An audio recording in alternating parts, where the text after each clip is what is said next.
So most people who are under 25 years old, they think that it's impossible to buy a house.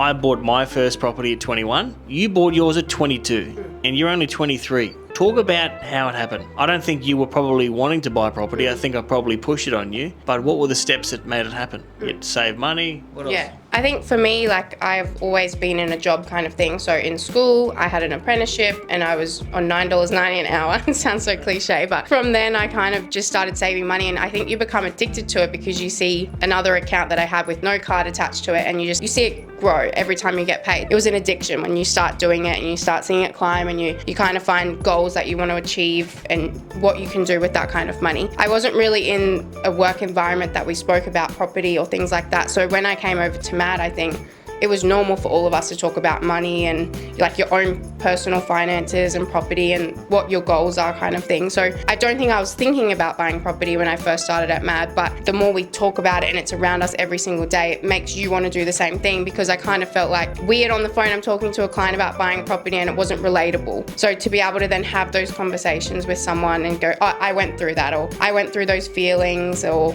you know, that roller coaster of emotion. Gives people some advice. Like, it's not normal, really. Not many people are 22 when they buy their first house by themselves and without a guarantor. Yeah. So congrats for saving money and making it happen. But give some people, if you were 22 and you wanted to buy, what would you tell someone? I think for me, like, I live so far from work, so the travel, I was losing so much time, so out of my week, out of my day, and all those types of things. So it was definitely a bigger drive for me to then buy a property closer to work and have my life back, is kind of what I say to people, even though it's like not that bad and not the end of the world, but having your life back in the sense of everybody wants work-life balance. So how do you do that when you're living an hour and a half away from work? That was the biggest driver for me. And I think most of my friends, most of the people I know are in the same boat, because, you know, you either work in the city and live far away. So I think if you have that in the back of your mind, it kind of pushes you even more to go, okay, well, how do I do this? What can I do? Start surrounding yourself with people that are like-minded, in a sense that you can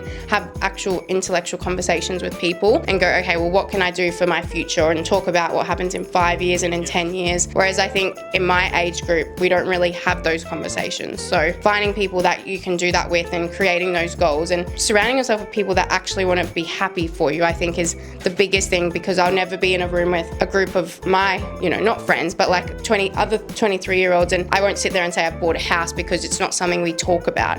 They're talking about when the next party is, or when we're drinking next, all those types of things. So the biggest thing for me is finding the people that are like-minded and finding the goals that make you want to drive to get to there, because I didn't necessarily want to buy a house because it's scary. Debt sounds scary, but at the end of the day, if you find things that make you want to do it, then you just go and do it, and you kind of happens. Tia, that was so well spoken, and that's why I don't want it to be like that. I mean, as you know, our business, MAD, is a family, and we celebrate success. We celebrate when the guys buy the second house or the third house, and, you know, or we're buying at more commercial properties or whatever. We're actually excited generally for each other. So that's why actually I started this YouTube channel, is to make that reach, make our community bigger. So if you're watching this and you like what you see, please hit the subscribe button, because this is what it's all about. It's about education, is about teaching people how to get ahead, have those conversations. Where am I going to be in 5 years? Where am I going to be in 20 years? I mean, I think about that all the time, and I know where I want to be, and so I need to make moves in my 20s for that to happen. The stuff that I did in my 20s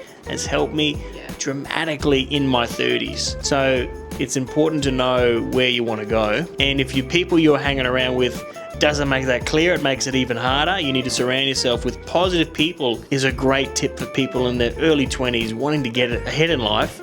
You need to surround yourself with people who are thinking about their future, who are making moves to help their future, not just thinking about where to get pissed next. There's a real need for you to surround yourself with good people.